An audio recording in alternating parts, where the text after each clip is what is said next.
Nu, dāmas un kungi, zin, kā izgāja ielās tagad vakarā, pastaigāties, atrad kaut kādu veikaliņu, sapirkās aliņas, zin, kā tagad, lai var prātīgi iet uz hostelu un atpūsties.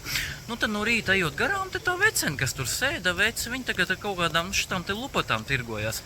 Es domāju, zin, kā varbūt jāiet garām, kaut kas jāieķer, var redzēt tādu nabadzīgu, visu dienu sēžu, vēl vakarā tikai tagad vācās nost. Un tagad viņi man mēģina kaut kādu lupatu pārdot. Man kā reizi no rīta dzerot kafiju, man izlīja. Es atstāju, zin kā, jo man tā flīze hostelī baigi rupjā ir. Tur ar parasto švabru galā netiks, zin kā. Labi, es tagad viņai to situāciju izstāstu. Es saku, man tur kafija izlīja un baigi jābērž. Vai tā lupata, tā kā palīdzēs, zin kā. Viņi tagad, zin kā, fišku nerubījā, tā kā no mēnesi nokrits. Pilnīgi tā, ka neko angliski arī, ne krieviski, ne vāciski, ne. Labi, es iet tagad Google tulkotājā, es viņai pārtulkoju. Šī izlasa tagad kaut kāds kipišs, zin kā, sāk baurot pa visu ielu, jā. Cilvēki sāk skatīties. Es saku, ko tu bauro, bļaļ? Tiks galā vai netiks tā lupata to kafiju garām? Šī man tagad, zin, kā pārtulko apakaļ, ka tā esot, produkts, ko vilkt mugurā, uz policistu baltu, tur varot iet uz kāzām precēties.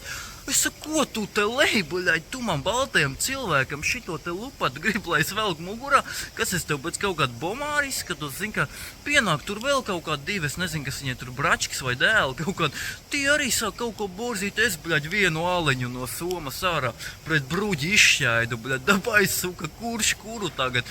Tu mani pisini tagad, bļaļ, kurš kuru, bļaļ, tie divi nomīs aizgāja projām. Bet es nepadosies, jā, es iesu savu aliņu atgūt apakaļ, jo, manīm tā neies cauri krastā, baigi uzmanīgiem jābūt staigojot vakaros.